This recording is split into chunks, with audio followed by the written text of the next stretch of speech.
He was born under a sky that seemed to crackle with Sunday bells, in a town where faith wasn't merely professed, but inhaled with the warm scent of cornbread and cut grass.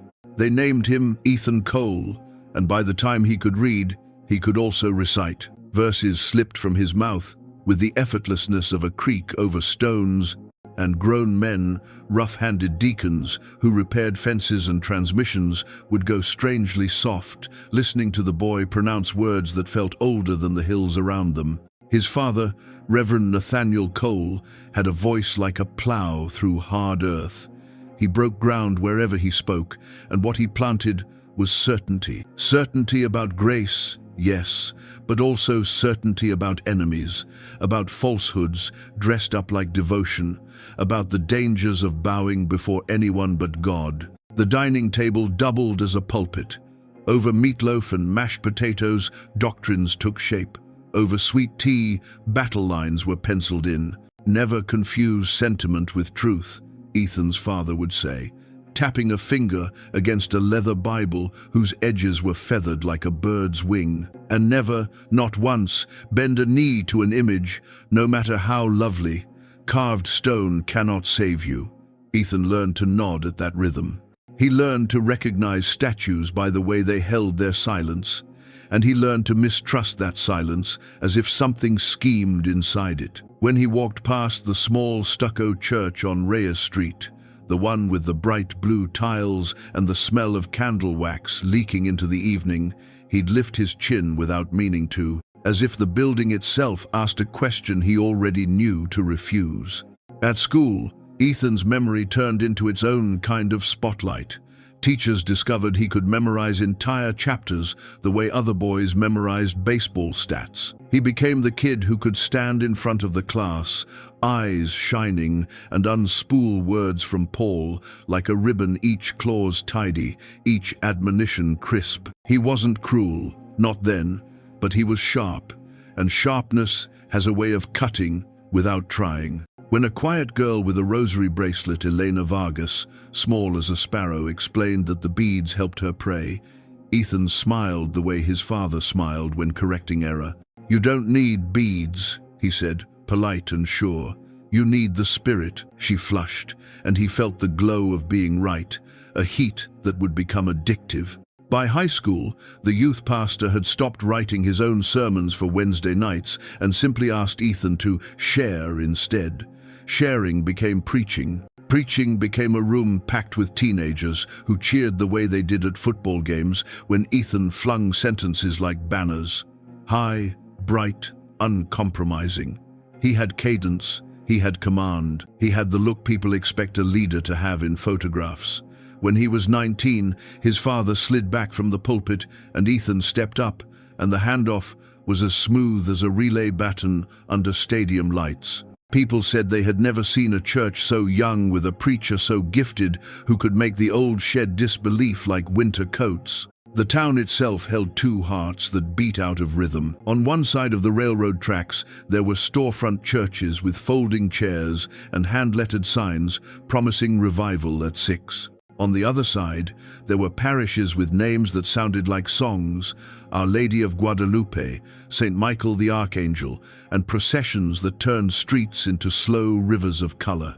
Ethan built his ministry, Beacon Chapel, in the seam where the two hearts tugged. The building was a clean rectangle of glass and corrugation, all edges and light. Inside, the stage was generous, the sound system crisp, the cameras discreet and everywhere. The internet loved him almost as quickly as the town did. Clips traveled. A phrase, stripped of its preamble and its afterthoughts, can go farther than a whole sermon, and Ethan understood that better than anyone. His wife, Grace, handled volunteers and music and the kind of logistics people forget until everything falls apart. She had a voice that could disarm a quarrel and eyes that read a room the way her husband read. Ephesians, carefully, lovingly, with a hint of warning. She admired how Ethan could stand in heat others would find unbearable. She believed in his calling like a promise. She organized food drives, rehearsals, the rotation for the nursery. She did not love conflict, but she believed in clarity. And in Ethan's world, clarity frequently wore armor. The sermon people quoted most, the one that crowded Beacon Chapel until fire codes started to matter, was called The Mother and the Mirror. He would pace the stage, Bible under one arm, and speak about how a mirror can make you love your reflection, how easy it is to build rituals that reflect yourself back at you. He did not name names at first. He talked about idols of success, of safety, of nostalgia. Then, gradually, carefully, he walked to the edge he intended to cross and spoke of traditions that hold a mother where only a savior belongs. He compared beads to chains and statues to substitutes and told stories of people who had been, in his words, freed from sentiment to encounter the living Christ. The church roared. The livestream chat whirred like insects at dusk. If someone had asked him then whether he hated anyone, Ethan would have laughed. Hate was a strong word. He would have said he loved truth, and truth meant taking a hammer to anything built on sand. On a pale spring evening, a woman came forward. At the end of service, Angela Reyes, 72, with hands shaped by kitchens and rosaries and grandchildren, and placed a small statue wrapped in newspaper on the edge of the stage. "I want to be free," she whispered, as if the request itself were contraband. Ethan felt the room lean forward. He looked at Grace. Grace bit her lip, but did not look away. The cameras were rolling. They always were. In what later would feel like a hinge that squealed when pushed, Ethan nodded. A metal trash can was produced, someone struck a match, and the paper made a bright sound as it caught. Angela cried the way people cry when they give away their last heirloom. Some applauded, others turned their faces toward the exit and did not return. Ethan went home, flushed with a victory he would someday name differently. Fame, small-town fame that ripens into regional fame, that blossoms into online fame, has its own calendar. Breakfast becomes a kind of briefing. You plan not just sermons but moments. You craft not just arguments but images. You tell yourself it's for the message, for clarity, for souls who cannot hear unless the volume is turned up. It worked. Beacon's parking lot overflowed twice each Sunday. Ethan's book, Against the Glass, found an audience more quickly than the publisher had dared hope. Invitations arrived like confetti. Conferences, interviews, panels with titles that used words like boldness and lineage. He answered all of them with a smile that said, "The harvest is plentiful." What he did not tell anyone, what he could not have told, even if he had tried, was that sometimes, late at night, after the edits were scheduled and the volunteers had gone home and Grace had fallen asleep with a book on her chest, he would stand in the dark kitchen and feel something else, a quiet he mistrusted. Silence in small towns says many things. It can be peace, it can be conspiracy. In Ethan's chest, some nights, silence splayed out its cards and would not show him a face he recognized. He called it opposition and prayed louder. He called it exhaustion and brewed more coffee. He stood at the window and could smell, faintly, the paraffin and smoke that drifted from the little parish on Reyes Street during evening mass, and he would clear his throat as if a scent might be a sentence he had to rebut.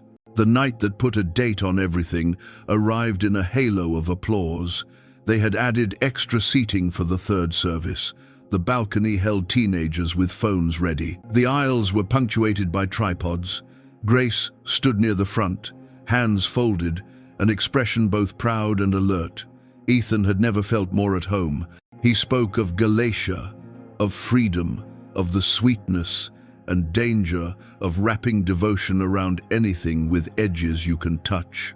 Then the sermon reached for a ladder it had never climbed before, and Ethan climbed with it, buoyed by the room, by the months that had taught him success and certainty share a language. "You want a mirror," he said, his voice easing into a dare without losing its calm. "I will show you one." He lifted his Bible and nodded toward the camera that beamed his face into 1,000 homes. If there is a mother who rules the prayers of this town, if there is power in stone and paint, if an image can answer, let it answer now. Here, in the presence of the living God, a murmur ran around the room. The livestream comments jittered in vertical streams, "Preach and careful," and a string of fire emojis and a lone Lord, "Have mercy," that scrolled by and disappeared. Ethan felt his pulse sink with the sound system's hum.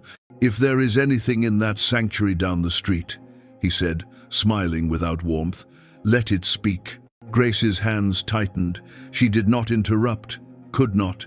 She had lived long enough around altars to know that sometimes a line looks thinner in the moment than it does in retrospect. The congregation stood as if there were an invisible hand under their knees. The band came back for a wordless coda that made everything feel inevitable. People were weeping, laughing, shaking heads, raising hands, recording. The night had reached that delicious point where it feels scripted by something beyond planning. Ethan closed in prayer, a blaze of syllables, a drumbeat of certainty. When he stepped off the stage, 2 reporters waited with notebooks and grins. He gave them a line he knew would read well. He gave them the smile to match. The clip zipped through feeds like a spark finds tinder in August. For 2 days, Beacon's inbox blossomed with invitations and applause, and a few careful warnings dressed as concern. He didn't sleep well the second night. He dreamed of a church with a tile floor that held the echo of shoes, of a row of candles like little stubborn suns, of a painted woman who lowered her eyes as if the whole room were a child she cherished and chided at once. He woke with a sore throat and laughed, a preacher's small tax. He made tea. He rewatched his own sermon and admired the poise of a man unharmed by gravity. By afternoon, his voice frayed at the edges. He told Grace it was nothing. He led staff prayer and coughed once, twice, with an apologetic shrug. He practiced an answer for the radio call scheduled for evening. Then, as if the microphone had moved 2 feet away, he had to reach for words he never had to reach for. In the nighttime, he dreamed again, this time of a door that would not open and a bell that rang without a rope to pull it. When morning came, he spoke Grace's name and heard a sound so thin it could barely carry meaning. The people around him had always said Ethan's voice was a gift. He had believed them. Gifts from God don't vanish, he thought, then added, not without a purpose. He brewed more tea. He told himself, and then the associate pastor, and then the ENT specialist's receptionist, that it would pass. He wrote it in a text to the leadership thread, just a little strain, and added a smiling emoji to convince himself the sentence was true. He had never been superstitious. He was a hunter of superstitions. But as he sat in the quiet of his office, looking at the bookshelf he had arranged to be handsome on camera, he felt the exact shape of the sentence he had thrown at the sky 2 nights before, and for the first time, he wondered what it might be like to live inside an echo you could not dismiss. He tried to pray aloud and heard something like wind through a keyhole. He tried again, and the sound went thinner, and the room unveiled its own breath. And Ethan, who had spent 28 years confusing silence with surrender and surrender with defeat, finally encountered a stillness that stood its ground. He picked up his Bible, and it felt heavier, as if the pages were wet. He turned to a psalm and found his eyes snorkeling for air through lines that had always felt like birds. Outside, the afternoon leaned toward evening, and from somewhere barely there, a scent came into the room. The suggestion of wax and warm stone and roses blooming where no roses grew, and Ethan Cole set the book down and understood only this: whatever had started that night would not be managed, spun, rebutted, or scheduled. It would be endured, and then, one way or another, it would be answered. The first week without his voice felt like a prank that had gone on too long. Ethan Cole had lost his voice before horse weekends, after youth rallies, rasps that turned his jokes into gravel. Those had been badges of honor, evidence of zeal. But this time was different. This wasn't hoarseness, it was erasure. Words didn't boom or crackle or even croak. They slipped from him like water through a fist, nothing left to grip. He whispered through the opening staff meeting, each sentence thinner than the last. The team watched him with polite alarm, like people holding a fragile plate they didn't want to drop. His wife Grace suggested canceling Sunday's services. Ethan shook his head. He believed presence could be stronger than volume, that the sight of him still leading would reassure them all. But when the cameras blinked red that evening and the lights pinned him in the sanctuary, the congregation leaned in to hear and heard nothing. His voice fractured into static. Murmurs scuttled across pews. Phones stopped recording. Grace gripped the seat in front of her until her knuckles whitened. Doctors in Dallas searched him like a map. They slid cameras down his throat, peered at cords pink and pristine, scanned sinuses, tapped reflexes. Their verdict was confusion. "Structurally, you're perfect," one said, scribbling notes as if to convince himself. Another shrugged toward stress, another toward viral oddities, another simply admitted, "I have no explanation." Ethan carried the folder of results like a talisman, proof of absence, and yet the absence grew heavier. Rest was ordered, whispering discouraged, silence prescribed. For a preacher, silence is not medicine, it is exile. Beacon Chapel faltered quickly without its voice. Guest speakers arrived, earnest but pale imitations. Attendance sank. Donors hesitated. Live stream numbers bled away. People who had once driven across counties to hear Ethan now stayed home or returned to parishes they had left. In town, gossip rolled fast. "God's punishing him," whispered some. "The enemy is attacking," countered others. Catholic neighbors muttered quietly. The mother answered. Ethan read none of it, but felt all of it. He walked through his own church like a ghost haunting an abandoned house. The stage still smelled of sweat and wood polish, but without his voice, it was merely a platform. At home, Grace tried to fill silence with normalcy. She played music while she cooked, chatted about volunteers, told small stories about the kids in nursery ministry. Ethan listened, nodded, scribbled notes on scraps of paper when he wanted to respond. But the notes felt wooden compared to what his tongue once commanded. Nights turned worst of all. He lay awake, throat raw, not with pain but with emptiness, staring at ceiling beams like bars. Grace prayed aloud beside him, her voice carrying what his could not, yet her words reminded him of what was missing. Sometimes he rose and paced the hallway, hands pressed to his throat as though pressure might force sound out again. 3 weeks in, Samuel, the associate pastor, suggested a season of fasting, of seeking breakthrough. Ethan agreed with a shrug. He spent hours kneeling in his study, lips moving, air rasping. He imagined angels listening to whispers too faint for humans. He imagined demons laughing at the humiliation. He told himself this was trial, not judgment. He told himself the Lord disciplines those he loves. He told himself so often, he began to doubt the voice in his head belonged to him at all. The 4th week brought the visitor. Rain slicked the streets, and the coal home smelled of damp rugs. When the doorbell rang, Grace answered to find a small woman, stooped but steady, clutching a handbag. Isabel Mendoza, sister to Angela Reyes, the same elderly woman who had once burned her statue at Ethan's urging. Isabel's eyes held storms. Without waiting, she stepped inside, set a worn rosary and a faded picture of Our Lady of Guadalupe on the table. Her hands shook, but her voice did not. "These belong to my sister," she said. "She hid them. She never stopped missing them. She wept every night since you made her burn the rest. Last week, she died. Her last words were, 'Holy Mother, forgive your foolish daughter.'" Silence thickened. Grace froze, mouth parted. Ethan's chest hollowed as if a shovel had struck him. He remembered the night vividly, the flames, the applause, Angela's sobs muffled by cheers. At the time, he had called it victory. Now the memory returned like cruelty engraved in stone. Isabel's voice cracked. "You destroyed her faith, and now, Pastor Cole, you will answer to the one you mocked." She left the rosary and picture on the table like evidence in a trial and walked back into the rain. The house seemed to echo after her departure, the rosary beads whispering against each other in the stillness. Ethan stared at them until his eyes blurred. His stomach twisted as if sickness had moved in. Grace touched his shoulder, but he shrugged it away, unable to stand the comfort. That night, he dreamed. Dreams had become strange country since his voice vanished. In this one, Beacon Chapel dissolved around him, pews empty, lights dim. He stood in a vast hall lined with candles, their flames bending as though they breathed. At the far end, a woman clothed in blue, stars scattered across her mantle, looked at him.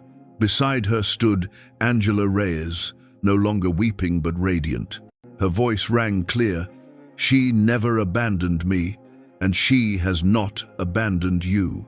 Ethan tried to answer, but his throat locked. The woman's gaze pierced him, not wrathful, but sorrowful, like a mother who grieves more than she scolds. She whispered words that shook the dream, like wind shakes glass. "Your silence is mercy. Return, my son. Mercy is waiting." Ethan jolted awake, soaked in sweat, heart pounding. On the nightstand, the rosary lay where Isabel had left it. He reached out, fingers trembling, but could not bring himself to hold it. The days following blurred between despair and defiance. He convinced himself it was warfare, convinced himself prayer would break it, convinced himself enough times that each conviction crumbled sooner. Beacon's pews thinned further. Former allies began to avoid him. Rumors grew thick in town. He walked streets with his collar turned up, unable to greet neighbors. At dinner tables, his silence pressed like another chair. Grace, weary, whispered one night, "What if this isn't punishment? What if this is an answer?" Ethan's eyes flashed, but no sound came. He slammed his fist against the table instead. Plates rattled. Grace flinched. He wanted to shout, to argue, to prove, but only a ghost of air hissed from his lips. 2 months gone, and the silence had not lifted. The rosary remained on the table, the image of Guadalupe propped against the lamp. Sometimes Ethan caught himself staring at it, anger and fear colliding in his chest. He had mocked such images as plaster and paint, yet now, in his quiet house, it seemed to stare back, not with accusation but with patience. At night he dreamed again, sometimes of Angela smiling, sometimes of a church filled with roses, sometimes of a woman whispering, "She waits." Each morning he woke weaker, each whisper thinner, until he wondered if even his breath would abandon him. By the 3rd month, Beacon Chapel was nearly hollow. Guest preachers filled the pulpit, but their voices bounced against empty pews. The once bright live streams flickered out. Ethan stopped attending services altogether. He could not bear to sit in his own sanctuary and feel the silence roar louder than any sermon. He stayed home, pacing, scribbling prayers in notebooks, kneeling until knees bruised, begging God for release. But the heavens, like his throat, held silence. Then came another dream. This time he found himself in a church he did not know, its stone walls heavy with history, its air thick with incense. An elderly woman, with skin dark as polished wood and eyes deep as rivers, approached him. She said, "My people prayed here, when we had nothing, no freedom, no justice, no voice, and we clung to the Mother of God. She never abandoned us. Why would she abandon you?" Ethan fell to his knees in the dream, tears streaming, but his throat remained locked. The woman placed a hand on his shoulder and whispered, "Your silence is not cruelty. It is mercy. Go to her. Kneel before her image. She waits." When he woke, the words throbbed in his skull like drums. He scrawled them on a notepad, showed them to Grace. Her eyes widened, but she shook her head. "Don't be deceived," she murmured. But Ethan could not shake the dream. That afternoon, he sat alone in the living room. The rosary glimmered faintly in the lamp's glow. The image of Guadalupe seemed alive in the corner of his eye. For the first time, Ethan whispered without forcing words into prayer. It was only one phrase, broken but real. "I'm sorry."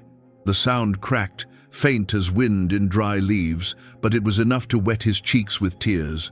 And for the first time in months, his silence did not feel empty. It felt inhabited. The morning broke gray, the kind of gray that seeps into the bones and makes even strong men feel small. Ethan Cole woke before dawn, his throat aching not with pain, but with that same hollow absence. He pressed a hand to his neck as though he could coax something out, but all that came was a rasp, brittle as paper. The words from his dream pulsed still. Go to her. Kneel before her image. She waits. He tried to shake them off with coffee, with the distraction of routine, but they clung, woven into every soundless prayer he mouthed. Grace busied herself in the kitchen. She hummed a hymn under her breath, her voice sweet, steady, and piercing for Ethan to hear. He envied her sound. He scribbled a note on a pad. I need to drive into town. She glanced at it, then at him, worry sharpening her features. Where? She asked. He didn't answer. How could he? The truth would unravel her composure. He tucked the pad back into his pocket and left. The truck groaned awake, and Ethan drove without clear destination. His hands sweated against the wheel. The town unfurled around him. Storefronts yawning into business, children tugging backpacks down sidewalks, the smell of tortillas drifting from a panaderia. He drove past Beacon Chapel, its lot half empty, its doors closed. The sight tightened his chest. He turned away and found himself on Reyes Street, where the old parish stood. Its bell tower loomed against the grey sky, stern yet solemn. For years, he had driven past here with a smirk, mocking the candles, the processions, the painted images. Now he pulled into the lot and killed the engine. His hands trembled on the steering wheel. To step inside meant betrayal of everything he had preached. To be seen here was ruin. But the dreams, the silence, Angela's tears, they pushed harder than his pride. He opened the door. The church smelled of wax and flowers, of wood polished by countless hands. The stone floor echoed softly beneath his shoes. Candles flickered near the altar like tiny, stubborn stars. A handful of parishioners knelt, rosaries slipping through fingers. None looked at him. He walked slowly down the aisle, heart pounding, memories of his sermons flashing like lightning. Statues are plaster, rosaries are chains, Mary is powerless. Each memory struck him like a lash. The image above the altar, the Virgin of Guadalupe, glowed in the dim sanctuary, eyes lowered in tenderness, mantle scattered with stars. His legs buckled. He fell to his knees. For the first time in his life, Ethan didn't perform prayer. He begged. Tears poured down his face. His lips shaped words no one could hear. I'm sorry. Forgive me. He pressed his forehead to the cold stone floor, sobs shaking his shoulders. Silence roared in his ears, but then the silence shifted. A fragrance filled the air, unmistakable roses, sweet and thick, blooming in midwinter. Heads lifted among the parishioners. Some whispered. Ethan gasped. A warmth surged through his throat, gentle as a hand resting on his neck. In his soul, a voice feminine, tender yet commanding, whispered, My son, you mocked me, but I never ceased to love you. Your silence was not to destroy you, but to heal you. Now rise, for I give your voice back, not for pride, but for mercy. Shaking, Ethan opened his mouth. At first a croak, then stronger, then ringing clear. Words poured out. Holy Mother, thank you. Gasps rippled through the sanctuary. A woman sobbed aloud. It's a miracle. Others fell to their knees. Ethan collapsed forward again, voice now full, crying out, Our Lady of Guadalupe, forgive me. Thank you for your mercy. He wept uncontrollably, forehead pressed against the floor, voice echoing through the church that once had been his enemy. The heavy wooden doors creaked open. A woman entered, pausing mid-step. Isabel Mendoza, Angela's sister, froze when she saw him, kneeling before the image, tears staining his face. She clutched her rosary to her chest, eyes widening. Ethan turned, voice trembling but clear. Isabel, I came to ask forgiveness. From her, from you, from Angela. I was wrong. His words cracked, raw with humility. Isabel's tears streamed freely. She didn't speak, only clutched the beads tighter, but something in her face softened. For the first time, she didn't see a proud preacher, but a broken man reborn. Witnesses whispered for weeks about that day. The fragrance of roses, the golden shimmer around the Virgin's image, the sound of a preacher's silenced voice restored in an instant. Parishioners carried the story into grocery aisles, workplaces, family tables. The town hummed with it. The man who once mocked Mary now knelt before her, his voice given back. That night, Ethan told Grace everything. He described the kneeling, the scent, the warmth, the voice that restored him. His words tumbled out with awe. Grace sat at the kitchen table, frozen. "That wasn't Mary," she whispered. "That was deception. The enemy is tricking you." Ethan shook his head, tears brightening his eyes. "No doctor could help me. For months I begged God for an answer, and in one moment before her image, my voice returned. This wasn't a trick. It was mercy." Grace pressed her hands to her temples. "Ethan, think about what you're saying." But he only wept, his voice trembling with conviction. The following Sunday, Ethan stood before what remained of Beacon Chapel. The sanctuary, once overflowing, now half empty, hushed with unease. He told them everything: his arrogance, his challenge, his silence, Angela's death, the dreams, the miracle.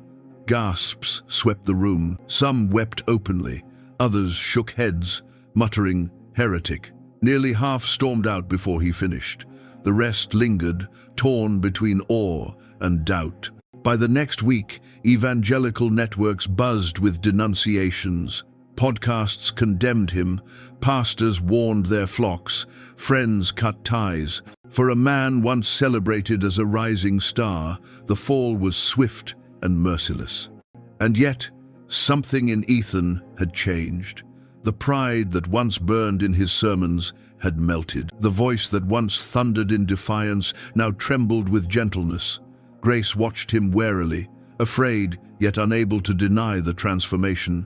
At dinner one evening, she broke into tears. Kneeling beside him, she whispered, "If this is real, show me how to pray the rosary." Ethan's heart broke open. He guided her trembling hands over the beads, whispering prayers she once despised. For the first time in their marriage, their voices met not in conflict, but in surrender. Beacon Chapel withered into dust. Invitations ceased. Friends dissolved. Ethan and Grace walked away from the empire they had built. They entered quietly into the parish on Reyes Street, welcomed by the very people they had once scorned. Ethan taught catechism to children, his voice soft now, patient. Grace joined family ministries, guiding parents with warmth. Parishioners who once trembled under his condemnations now saw in him only humility. "He's different," one remarked. "He's free, just 17." And in the quiet hum of parish life, Ethan discovered a freedom he had never known. Freedom not to conquer, not to condemn, but to serve. He knew the cost had been everything: his church, his pride, his reputation, but the gift was greater: truth, mercy, and a mother who had never abandoned him. The weeks after Ethan and Grace first walked into Our Lady of Guadalupe Parish were like stepping into another world. The parish did not have the sleek lights, the polished sound systems, or the streaming cameras of Beacon Chapel. The walls were old stone, stained with smoke from decades of candles. The pews creaked like they carried memories of those who had knelt there before.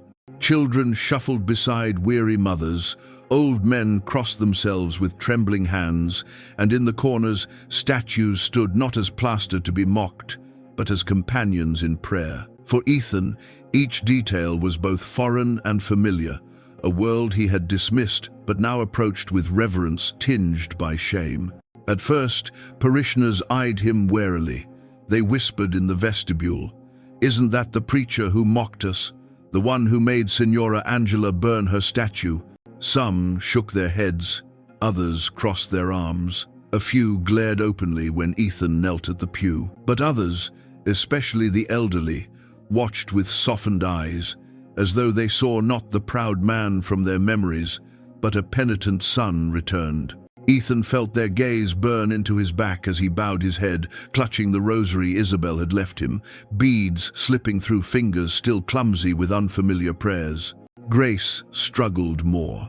She sat stiffly, shoulders tense, eyes darting from image to image. The painted saints, the crucifix looming above the altar, the votive candles flickering like watchful eyes, it all unsettled her. After years of believing such things were idolatry, she couldn't dissolve her fear in a single afternoon, yet she stayed beside Ethan. When he whispered instructions on how to pray the Hail Mary, her lips trembled, resisting.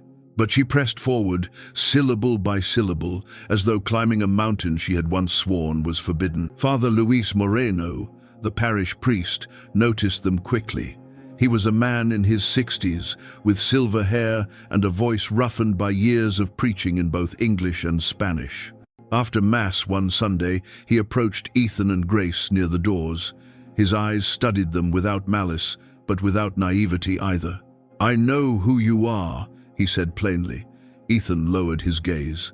"I know what was said, what was done, but I also know mercy when I see it." He touched Ethan's shoulder gently. "If you are here for truth, you are welcome. If you are here for pride, truth will burn it away." Ethan nodded, tears pressing behind his eyes. Grace managed a quiet, "Thank you, Father." That was all, but it was enough. In the weeks that followed, Ethan joined a small catechism group. He sat with teenagers and young adults, learning truths he had once twisted. The irony struck him. Every time he held the Catechism of the Catholic Church in his hands, once he had quoted it, only to tear it apart. Now he read it like a starving man reads a menu. He asked questions, sometimes too sharp, sometimes trembling with desperation. The group leader, a patient nun named Sister Margaret, answered without mockery. "You spent years building walls against us," she told him once. "Now you must learn to climb them from the other side." Unverifelled. Grace, meanwhile, found her place among the mothers of the parish. They welcomed her slowly, offering recipes, inviting her to help with clothing drives. At first, she resisted, clinging to suspicion, but their kindness chipped away at her walls. One afternoon, while sorting donated jackets, an older woman named Rosa Alvarez leaned close and whispered, "I hated you, you know, for what your husband made Angela do, for the things you both said about us." Grace's hands froze on the fabric. Rosa touched her wrist softly. "But hate is heavy. I don't want to carry it anymore. If you are here, truly here, then let us walk together." Grace's eyes filled, and she nodded wordlessly. Ethan's nights, once tormented by silence, shifted into something new. Dreams still came, but they no longer shredded him. Instead, he saw Angela, smiling, whole, standing beside the Virgin. He saw lights spilling through cracked windows, roses blooming in improbable places. Each morning, he woke with the taste of mercy fresh in his chest. Sometimes he would rise before dawn and drive to the parish, kneeling in the dark sanctuary while only a handful of candles burned. He prayed not with eloquence but with tears, words halting, voice steady but humble. He no longer asked for fame, for crowds, for applause.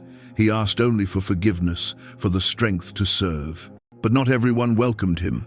Old allies turned into fierce critics. Samuel, his former associate pastor, visited one afternoon, standing stiff in the Coles' living room.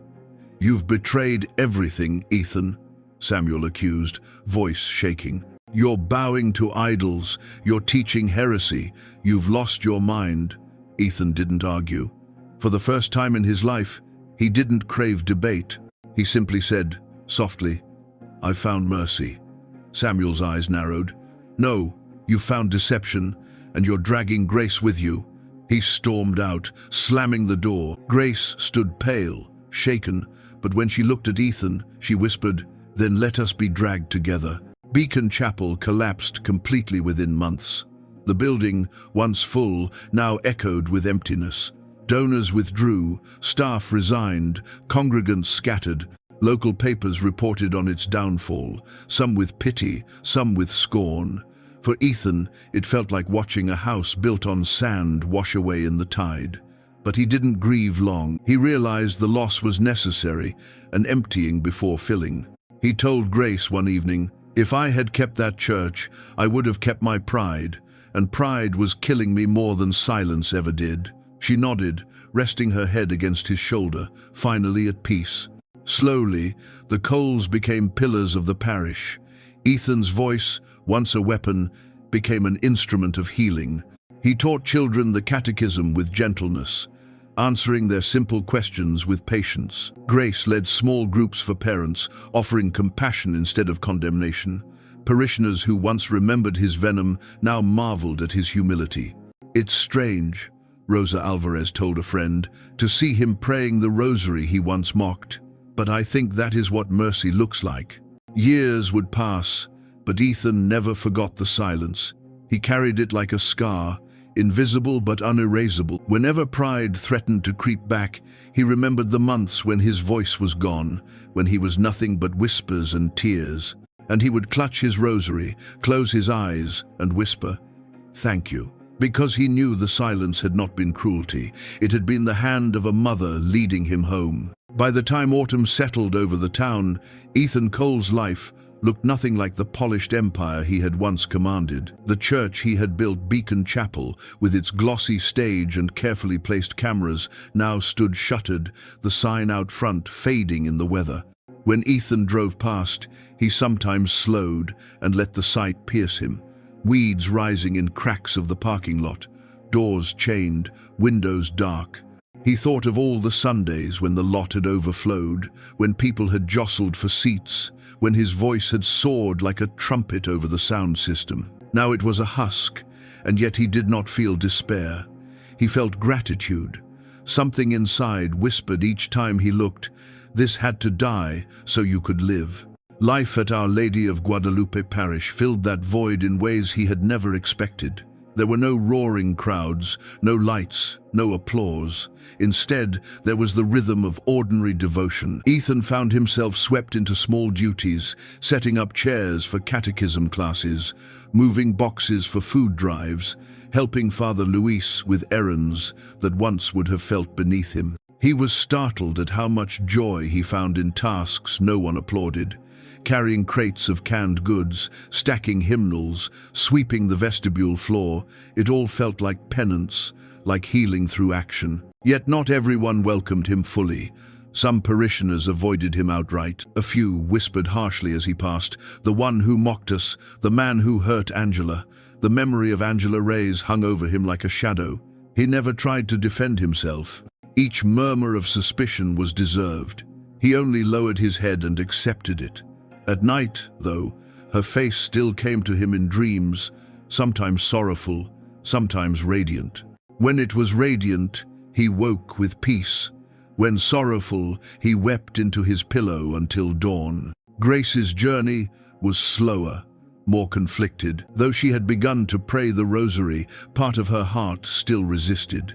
She struggled with the statues, with the incense, with the prayers to saints. One evening after Mass, she confessed to Father Luis in the rectory office, "I want to believe this isn't wrong, but all my life I've been told it was idolatry. I hear Ethan's peace, I see his change, but inside me, fear still whispers." Father Luis leaned back in his chair, folding his hands. "Grace, fear does not come from God. He does not trick you with peace. He does not lure you with mercy, only to condemn you. Look at the fruits. Has your husband become more arrogant or more humble? Has your heart softened or hardened?" She swallowed hard. "More humble, softer." Father Luis smiled gently. "Then you are seeing truth. Let peace be your compass." Still, outside the parish, hostility brewed. Former allies in the evangelical community launched podcasts, sermons, and blog posts condemning Ethan. They called him a traitor, a heretic, a wolf in sheep's clothing. Clips of his conversion story circulated online, often spliced with mocking commentary. He received emails daily, some pleading for him to repent of Mariolatry, others spitting venom and calling him damned. One afternoon, a man confronted him in the grocery store, jabbing a finger in his chest. "You're deceived, Cole. The devil's got your tongue. You'll burn for this." Ethan didn't respond. He only looked the man in the eyes, nodded once, and walked away. Later, in the car, Grace asked softly, "Doesn't it make you angry?" Ethan shook his head. "It makes me sad, Because I was him once. The deepest wound came when his father, Reverend Nathaniel Cole, wrote him a letter. The handwriting was sharp, the tone colder than Ethan had ever known. Son, you have abandoned the truth I raised you on. You kneel before plaster. You lead your wife into deception. You shame the family. Until you repent, you are no son of mine. Ethan read the letter aloud to Grace, his voice breaking halfway through. He folded it carefully, tucked it into his Bible, and wept until his shoulders shook. Grace held him, whispering, "We haven't lost everything. We've found truth, even if it costs us." But Ethan could not shake the ache. Losing his church had been one thing. Losing his father's blessing was another wound entirely. Despite opposition, he continued to grow. Parishioners began to notice the change in him, not just in words, but in presence. Children flocked to him during catechism, not because he was eloquent, but because he listened. He answered their questions patiently, even when they were simple or awkward. "Why do we call Mary our mother?" one boy asked. Ethan smiled. "Because Jesus gave her to us on the cross, and when he gives, he doesn't take back." The boy nodded thoughtfully, clutching his rosary. Grace, watching from the back of the classroom, felt something shift in her heart. In time, Ethan began to share his testimony quietly, not from pulpits, but in living rooms, small groups, parish gatherings. He never dramatized it. He told it simply: his arrogance, his challenge, his silence, Angela's sorrow, the miracle of mercy. People listened in stunned silence, some wiping tears. For many cradled Catholics, his story rekindled faith they had let grow dim. For others, it softened wounds inflicted by former preachers who scorned their devotion. Word of his story spread quietly, not with the thunder of his old sermons, but with the whisper of witness. Grace's transformation came one night, 3 months after Ethan's voice returned. They sat together in their living room, the rosary between them.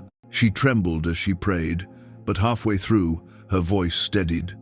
Tears streamed down her cheeks as she whispered, "I believe." Ethan clasped her hand tightly. That night, for the first time, they prayed the entire rosary together without hesitation.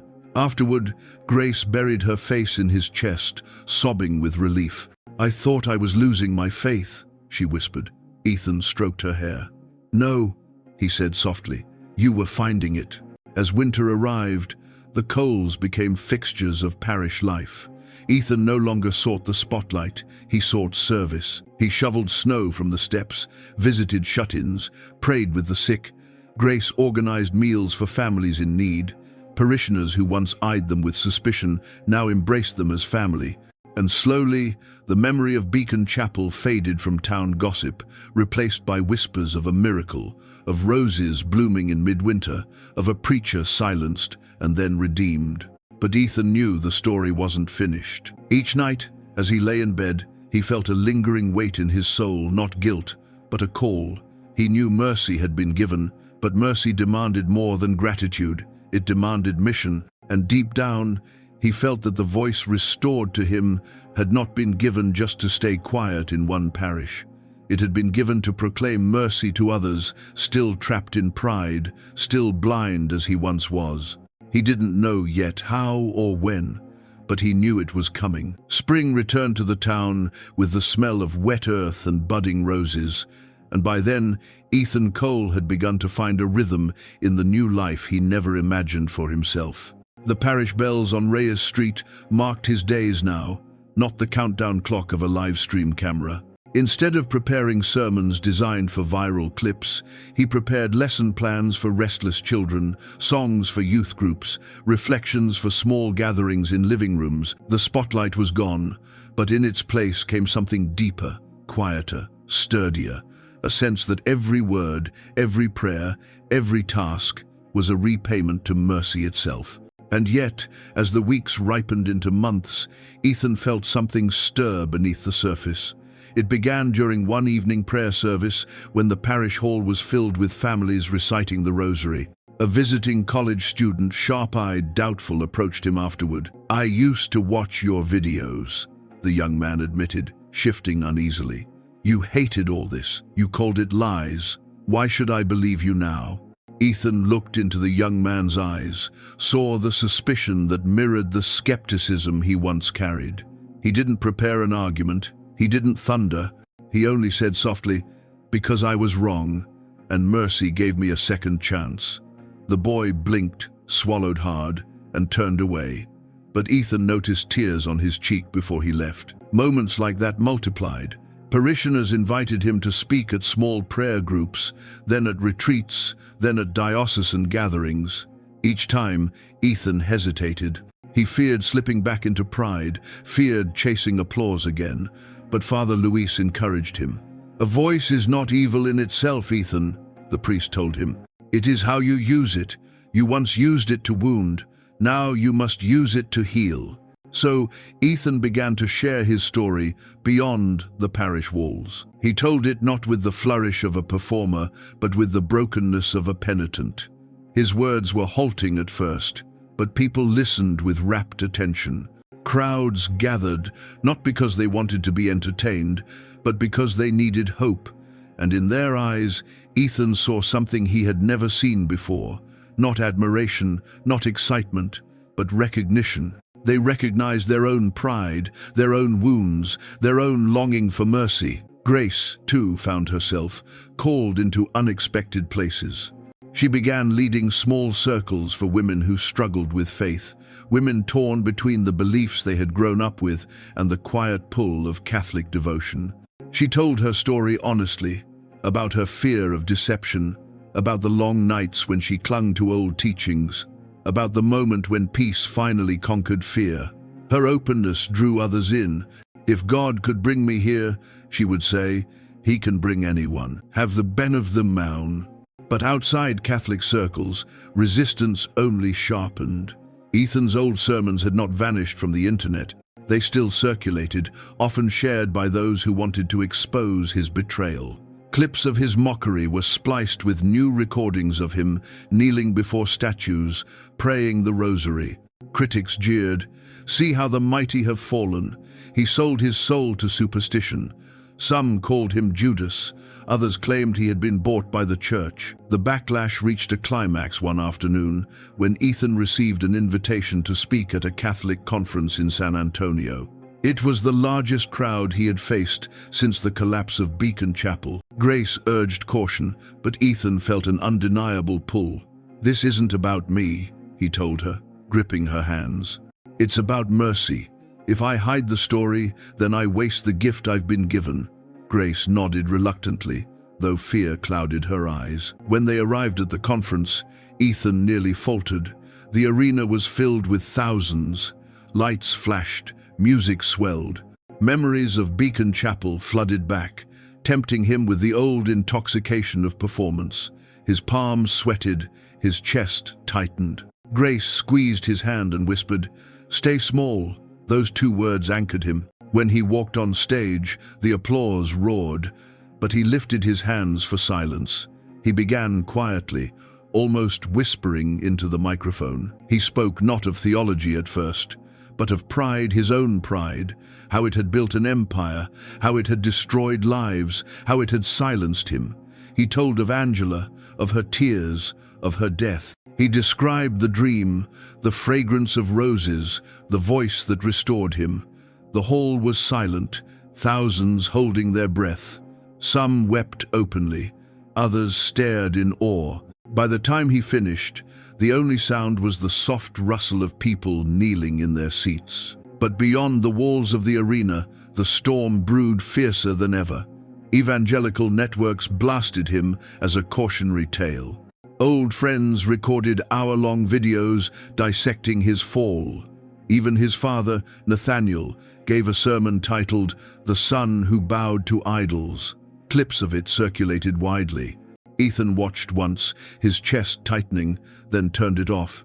He prayed for his father each night, asking Mary to intercede, asking God to soften the old man's heart. Grace would find him sometimes in the middle of the night, rosary in hand, whispering, "For my father, for those who hate me, for those I hurt." The more Ethan spoke, the clearer it became that his story was no longer his own. It belonged to others now, people who needed to believe that mercy could reach them, that no sin was too great, no arrogance too final. After one event, a middle-aged man approached him, trembling. "I mocked Mary my whole life," the man confessed. "But when I heard your story, I felt hope. Could she forgive me too?" Ethan gripped the man's shoulder, eyes brimming. "She waits for you," he whispered, "just as she waited for me." Back home, life remained simple. Ethan and Grace continued to serve quietly at the parish, even as invitations multiplied. They never allowed the spotlight to consume them again. Father Luis insisted on accountability. "You must remain grounded," he warned. "Fame can be a second snare, even when it comes wrapped in holiness." Ethan agreed. He refused payment for his talks, often declining large events to remain with his parish duties. He wanted no empire, no stage, no applause. He wanted only to be faithful. One evening, as they walked home from parish vespers, Grace slipped her arm through his. The sky was painted with streaks of violet, stars beginning to prick through. She looked up at him and whispered, "Do you realize we lost everything, and yet I've never felt richer?" Ethan smiled softly. "That's mercy," he said. And deep in his heart, he knew the journey was still unfolding. Mercy had restored his voice. Mercy had brought him into the arms of a mother he once despised. But mercy also demanded he use that voice not for pride, not for conquest, but to whisper hope into the lives of those still trapped where he once was. He did not know how far the road would stretch, but he knew one thing with absolute certainty. He would walk it. One word, one prayer, one act of mercy at a time. The letter from his father had never left Ethan's Bible. Each time he opened the book, the sharp ink of those words seemed to bleed into his prayers. "Until you repent, you are no son of mine." For months, Ethan carried the ache silently, whispering Hail Marys in the night, offering up the wound with trembling lips. But he knew, deep down, that the wound could not simply be carried, it had to be faced. It was Grace who finally voiced what he already knew. One evening, after supper, as they sat on the porch listening to cicadas hum, she turned to him. "You need to see him, Ethan." He looked away, fingers tightening around his rosary. "He won't listen," he rasped. Grace shook her head gently. "Maybe not. But listening isn't the point. The point is love. The point is healing.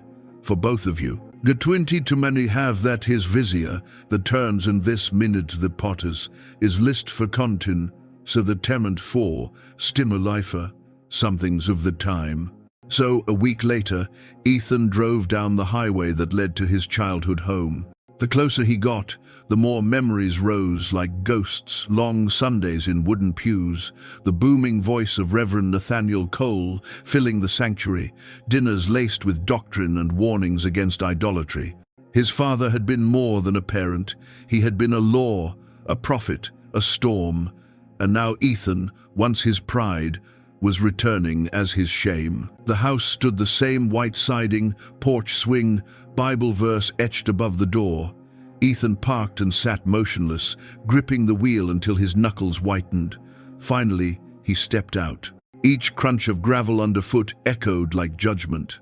Nathaniel answered the door before Ethan could knock, as though he had been waiting. Age had not softened him. His hair, though grayer, still carried the authority of a crown. His eyes burned with the same fire Ethan had once mirrored. For a moment, neither spoke. Then Nathaniel's voice cut the air. "Why are you here?" Ethan swallowed. "To see you, Dad." "You lost that right," Nathaniel snapped, "when you bowed to idols, when you spat on the gospel I raised you with." The words struck like stones, but Ethan stood firm. "I haven't abandoned the gospel. I've discovered its fullness." His father's face twisted. "Fullness? You call kneeling before statues fullness? You call whispering to a dead woman fullness?" The accusation stung, but Ethan did not flare with pride as he once would have. He lowered his eyes. "I once mocked her too. I thought she was nothing. But when I challenged her, when I dared her to prove she had no power, my voice was taken. And when I finally humbled myself, when I asked forgiveness, it was given back. That isn't idolatry, Dad. That's mercy." Nathaniel's hands shook. "Mercy doesn't come from Mary. Mercy comes from Christ alone." "Yes," Ethan said softly, looking into his father's blazing eyes. "From Christ. Always Christ. But Dad, Christ gave us his mother. At the cross, he gave her to John. He gave her to us. She isn't a rival to him. She leads to him." Nathaniel slammed a fist against the doorframe. "Lies. Catholic lies. You've been deceived. And worse, you've become the deceiver." His voice rose, echoing through the yard. "I would rather bury a son than watch him kneel to Rome." The words pierced Ethan, but he did not waver. Tears brimmed in his eyes. "I love you, Dad. I'll always be your son, whether you claim me or not, and I'll keep praying for you every day." For the first time, Nathaniel faltered. His jaw clenched, his eyes flickered with something that looked almost like pain, but pride sealed it away. He turned abruptly and stepped back inside, slamming the door. Ethan stood on the porch, the echo of wood rattling through him. His chest heaved, but strangely, peace accompanied the grief. He whispered into the night air, "Hail Mary, full of grace," and felt the words carry his tears upward like incense. When he returned to the car, Grace was waiting. She had prayed the whole time, rosary beads slipping through her fingers. Ethan slid into the driver's seat, silent for a long while. Finally, he whispered, voice breaking, "He hates me." Grace touched his cheek. "No," she said softly. "He fears what he doesn't understand. But love is stronger than fear. Keep loving him, Ethan. One day, love will win." The months that followed carried the ache of that door slam, but also the strange assurance that something had shifted. Ethan continued to speak at small events, continued to serve quietly at the parish. Each testimony carried the same refrain, that mercy had found him, that no heart was too hard for God to reach. And though Nathaniel remained silent, never answering letters, never returning calls, Ethan held on to hope. Each night, he placed his father's name into the hands of the mother he once mocked. For him, he prayed, for his pride, for his healing, and somewhere deep in his soul, he felt that mercy was already working even behind closed doors. The invitation came in a plain envelope, tucked between bills and grocery flyers. Grace found it first, flipping through the stack at the kitchen table. She frowned, held up the envelope, and handed it to Ethan. The return address bore the seal of a Catholic media network in Chicago. Inside was a simple letter. "We have heard of your story. We believe it carries hope for many. Would you consider sharing it on our national program? It could reach thousands who need to hear that mercy is possible, even after pride and blasphemy. Travel and lodging provided. Pray about it. We await your reply." Ethan read the words twice, then laid the letter on the table like it carried fire. Grace chewed her lip, nervous. "It's everything you've said. You wanted your voice used for mercy, not pride. But," she trailed off, eyes searching his. He nodded slowly. "But the spotlight can be dangerous." He tapped the letter gently. "This could be temptation in disguise, or it could be mission." They took the letter to Father Luis that evening. The priest studied it with narrowed eyes. "You are right to be cautious," he said. "The enemy loves stages. He loves when pride sneaks in under the cloak of good intention. But Ethan, the enemy also fears testimony, and yours is powerful. If you go, you must go with humility. No performance, no embellishment, just truth. Do you understand?" Ethan swallowed and nodded. 2 weeks later, they were on a plane to Chicago. Grace clutched her rosary during takeoff, whispering prayers, while Ethan stared out the window at clouds, his heart pounding. He hadn't flown since the days of Beacon Chapel tours, when travel meant book signings and sold-out auditoriums. The contrast weighed heavy then. He had flown for his own glory. Now, he prayed, it was for God's.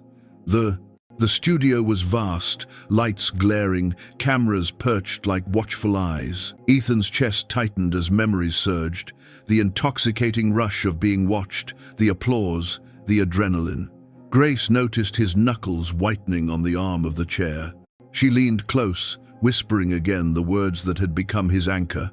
"Stay small." When the interview began, Ethan kept his gaze low, his words plain. He told his story without flourish, how arrogance had carried him, how he had mocked the Mother of God, how silence broke him, how mercy restored him. He spoke of Angela Reyes, her sorrow, her death, and how her prayers had become the seed of his conversion. His voice cracked, tears filling his eyes as he said, "I mocked her, and she still loved me. That's what mercy looks like." Known. The host said nothing for a long moment, visibly moved. Cameras rolled as silence filled the room, not an empty silence, but one thick with awe. Finally, the host whispered, "I think many watching right now needed to hear that." In No 2000, when the program aired, the response stunned even the producers. Letters, emails, phone calls flooded in. Former Catholics wrote of their hearts stirring to return. Protestants admitted confusion, but also curiosity. Skeptics said they were moved by the rawness of Ethan's honesty. The story rippled outward, carried by word of mouth, shared on social media, debated in forums. Ethan Cole's name, once tied to fiery condemnation, now became linked with redemption. But backlash grew sharper too. Evangelical leaders across the country seized on the broadcast. Sermons appeared online titled, "The Fall of Ethan Cole," "Beware the Marian Trap," "How Satan Silences Preachers." Old friends called him Judas. His father's church hosted a week-long revival series dedicated to defending the gospel against Catholic lies. In one clip that reached Ethan's inbox, Nathaniel thundered from the pulpit, "My son has bowed to idols. Learn from his failure, not his delusion. In the plans that win the preside. To praise voirs the prize legends God lost." Ethan watched the clip once, face pale, then shut his laptop. Grace touched his arm. "Don't let it crush you," she said softly. He nodded, voice low. "It doesn't crush me, it breaks me. But maybe brokenness is where mercy grows best." Despite the criticism, invitations multiplied. Parishes across the Midwest asked him to speak. Retreat centers requested his testimony. Even a bishop reached out saying, "Your story is not just personal, it is prophetic. Share it." Ethan hesitated often, afraid of becoming intoxicated again with stages and applause. Each time, he returned to Father Luis for counsel. And each time, the priest reminded him, "Stay rooted in service here.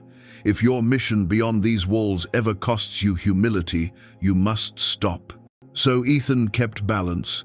He still shoveled snow at the parish, still taught catechism, still visited the sick.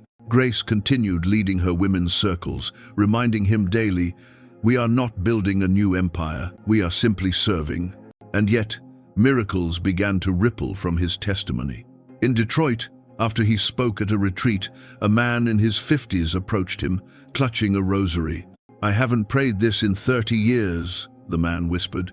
"But tonight, when you told your story, I felt her calling me home. I want to begin again." In a small parish in Indiana, a young mother confessed she had been drifting, barely attending Mass, but after hearing Ethan's words, she said through tears, "If she could forgive you, she can forgive me. I'm coming back." Ethan marveled at these moments, trembling at the realization that mercy moved not through his eloquence, but through his brokenness. He began to see his silence not as punishment, but as the soil from which a new mission had sprouted. One night, after a long day of travel and speaking, Ethan and Grace returned to their hotel. Exhausted, they sat on the bed in the dim light. Grace leaned against him, whispering, "Do you see what's happening? You thought you lost everything, but through that loss, God is giving so much more." Ethan nodded slowly, tears glistening. "Yes, but I must never forget I only have a voice because mercy allowed it.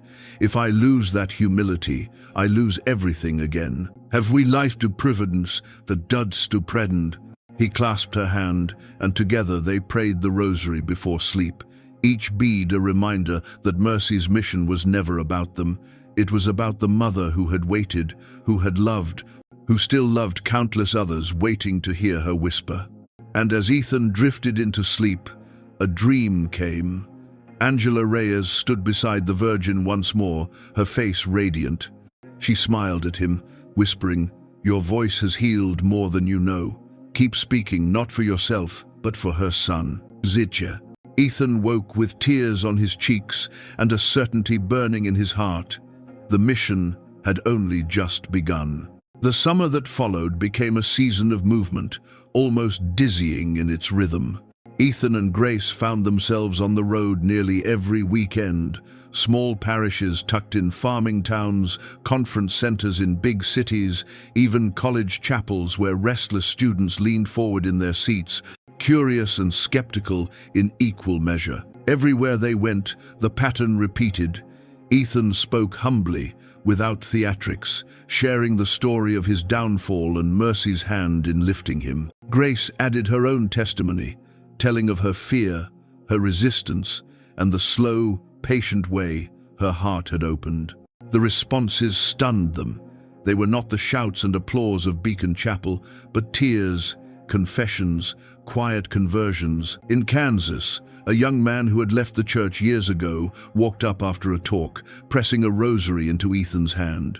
"I haven't touched this since I was a boy," he said, voice shaking. "Tonight, I'm coming home." In Ohio, a couple who had once followed Ethan's old sermons approached, weeping. "We believed you when you mocked Mary," the husband said. "But now, seeing you kneel before her, we can't deny it anymore. We're entering RCIA." Ethan and Grace embraced them, both humbled and undone by the irony. The very poison of his past words was now being healed by his repentance. News spread quickly. Catholic publications picked up the story, framing it as an extraordinary conversion.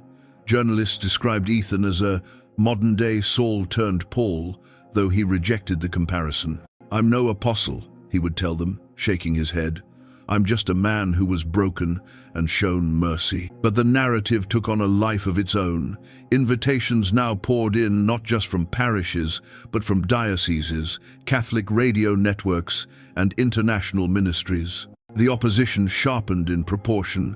Evangelical websites ran exposés, some recycling old footage of Ethan's most vicious sermons against Mary, intercut with new ones of him praying the rosary. They called him a hypocrite, a false prophet, even a cult recruit.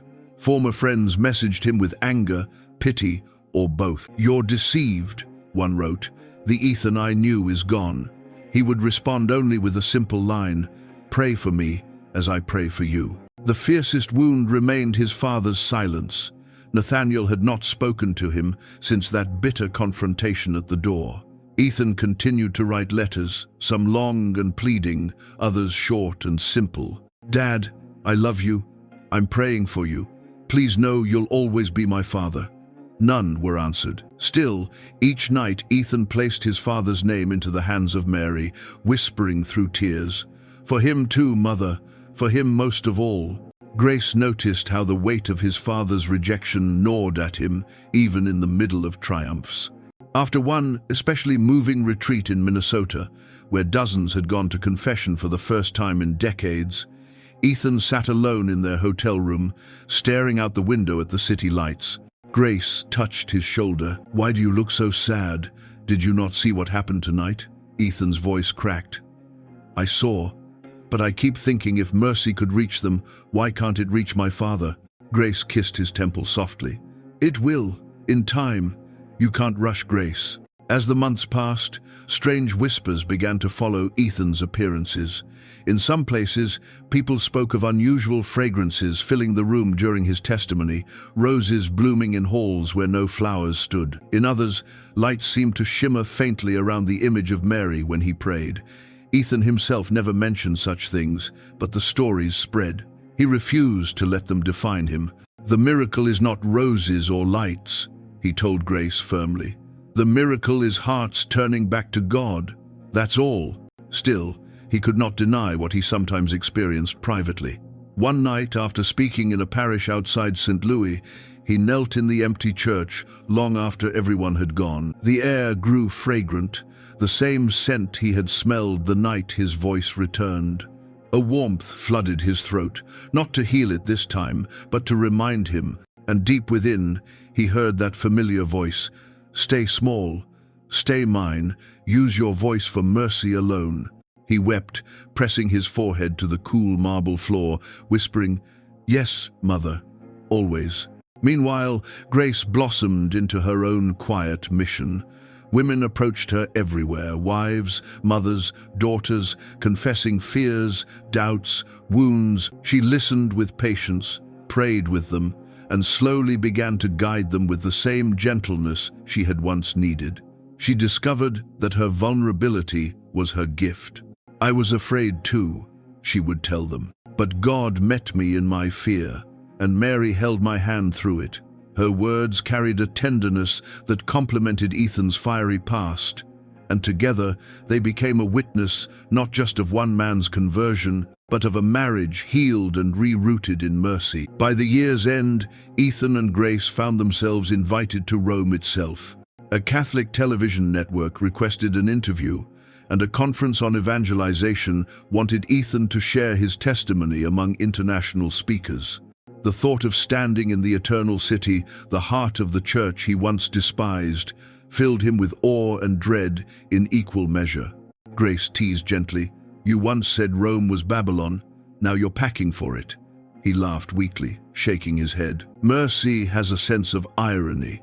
As they boarded the plane for Rome, Ethan carried with him not only his testimony, but the heavy ache of his father's absence.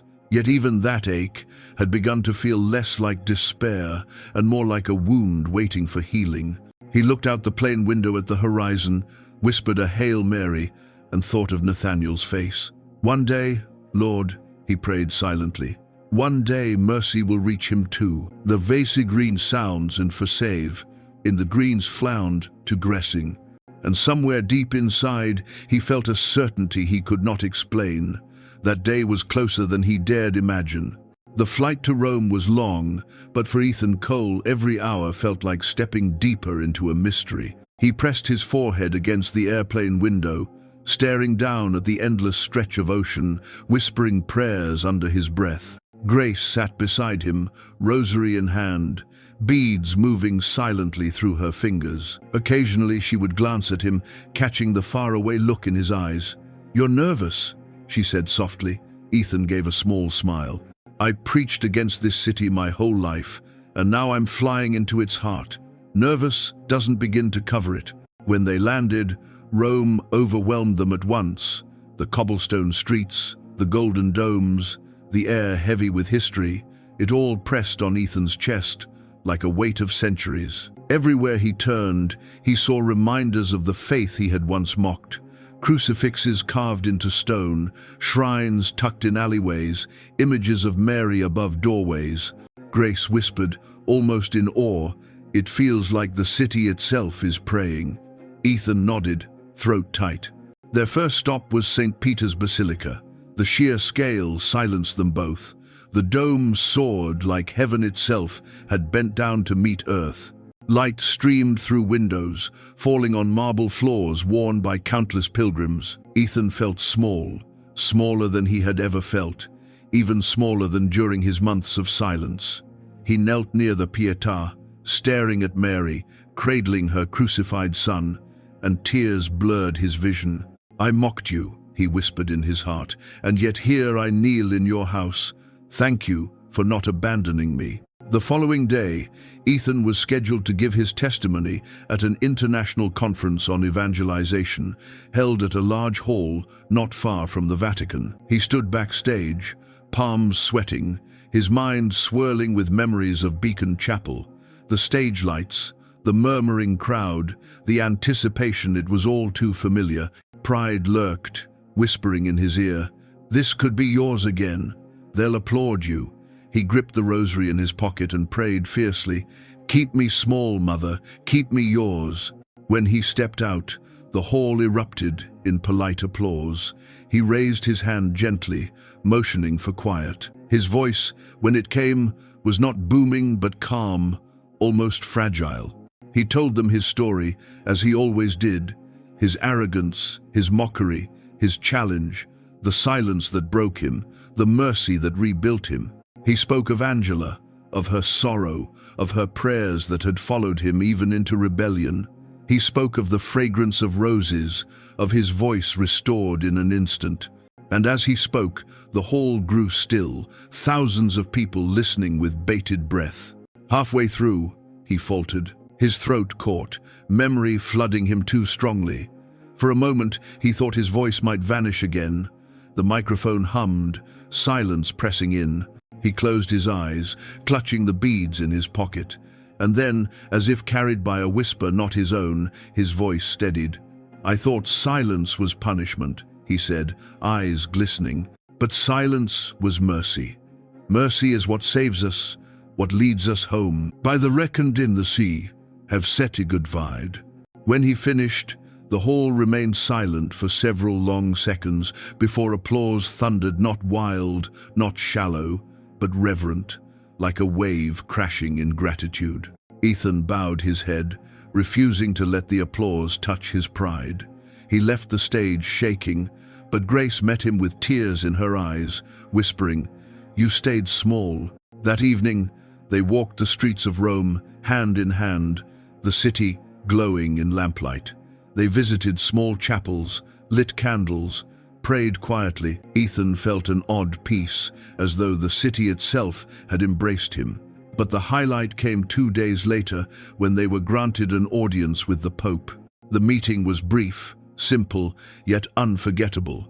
The Holy Father greeted them warmly, listening intently as Ethan summarized his journey. When Ethan faltered, struggling to find words, the Pope placed a hand on his shoulder and said gently, "Mercy makes miracles.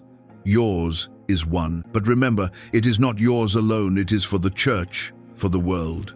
Ethan bowed his head, tears stinging his eyes. Grace knelt beside him, overwhelmed. They left the audience in silence, hearts burning.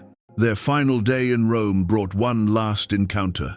They visited the Basilica of St. Mary Major, where pilgrims had prayed for centuries before the icon of the Blessed Mother. Ethan knelt before the image, trembling. The face of Mary gazed back, ancient and serene, her eyes deep with both sorrow and tenderness. Ethan whispered, "I don't deserve you. I never did, but you loved me anyway." And in his heart, he heard the familiar voice, "A mother does not abandon her child, even when he mocks her. You are mine, always." Grace placed her hand on his back, tears streaming. Together they prayed, not just for themselves, but for all who still wandered in pride and blindness. Ethan felt a certainty rise in his chest. This was not the end of his mission, but the beginning of something far larger. When they boarded the plane back to America, Ethan looked once more out the window at the city receding beneath them. "Rome," he whispered, almost in disbelief. Grace leaned her head on his shoulder. "You mocked it once," she said softly. "Now it feels like home." Ethan nodded, heart swelling, because mercy makes even enemies into family. There's we for, and deep down, he knew just as Mary had led him here, she would also lead him back to the hardest door of all, his father's. The return from Rome was quieter than Ethan expected. Back home, parishioners at Our Lady of Guadalupe greeted them with hugs, questions, and wide-eyed wonder. "How was it? Did you see the Pope? What was it like in St. Peter's?" they asked, their voices carrying excitement like children hearing stories of faraway lands. Ethan smiled softly, answering simply, "It was mercy everywhere." He never allowed himself to dwell on the grandeur. The basilicas, the statues, the papal blessing, all of it was humbling, but the truest miracle was the same, that he, once so hardened, had been allowed to kneel at all. But the memory of Rome lingered in him like incense. At night, he would dream of Mary Major's icon, her gaze steady and sorrowful yet tender, whispering, "You are mine, always." And in those dreams, another image would creep in his father's face, hard and unyielding, eyes flashing with disappointment. Ethan would wake in tears, knowing his mission was not complete until that wound was faced. Grace saw it in him before he spoke of it. "One morning over coffee," she said quietly, "you're thinking about your father again." Ethan looked down, tracing the rim of his mug. "I can't escape it. Rome gave me peace, but it also reminded me reconciliation is part of mercy. And I can't live preaching mercy while my own family lies broken." She reached across the table, taking his hand. "Then maybe it's time to try again." So he wrote another letter. This one was different. Not arguments, not explanations, not defenses. Just a son's plea. "Dad, I love you. I miss you. I pray for you every night. Please, can we talk not about theology, not about debates, but just as father and son?" He left it in the mailbox and prayed. Days passed. No reply. Weeks, still nothing. Ethan fought discouragement, reminding himself that mercy worked in silence too. Then, one rainy Thursday evening, as he and Grace returned from parish vespers, a car sat idling in their driveway. Ethan froze, heart thundering. Grace squeezed his arm. "It's him." Sure enough, when they approached, the driver's door opened and out stepped Reverend Nathaniel Cole. Age had worn him more since their last meeting. His hair was thinner, his frame stooped, but his eyes still carried the fire Ethan remembered. They stood staring at each other in the rain, water running down their faces. Finally, Nathaniel spoke, his voice gravelly. "I got your letter." Ethan swallowed hard. "Thank you for coming." "I shouldn't be here," Nathaniel muttered. "My congregation would call me a traitor just for standing on your porch." "Then why are you here?" Ethan asked, voice trembling. His father's jaw tightened. "Because you're still my son." The words cracked like brittle glass. Something in Ethan broke open. Tears poured down his cheeks. He stepped forward, hesitated, then whispered, "I'm sorry, Dad, for the shame, for the division, for the pain I've caused you." Nathaniel's eyes glistened despite himself. "You chose Rome over me, statues over scripture. How could you?" Ethan shook his head fiercely. I chose mercy. And mercy hasn't taken me from you, it's leading me back to you. I'm not here to win an argument. I'm here because I need my father." The rain beat harder. For a long moment, Nathaniel stood rigid, torn between pride and love. Then, almost reluctantly, he stepped forward and pulled Ethan into a rough embrace. The hug was stiff, awkward, but it was real. Grace stood on the porch, weeping quietly at the sight. When they finally pulled apart, Nathaniel's voice shook. "I don't understand you, Ethan.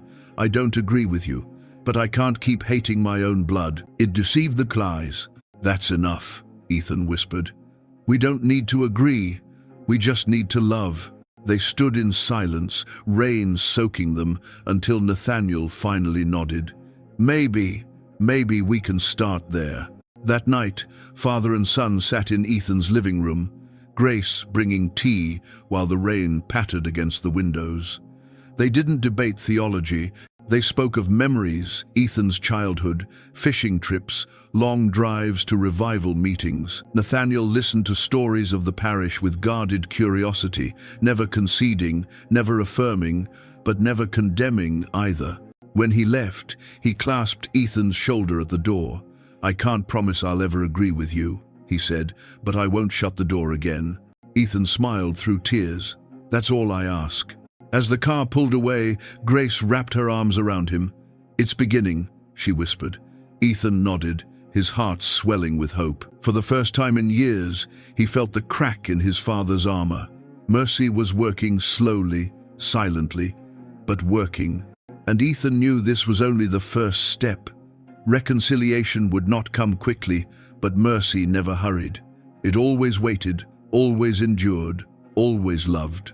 The weeks after that rainy night felt like walking a tightrope, suspended between hope and fragility.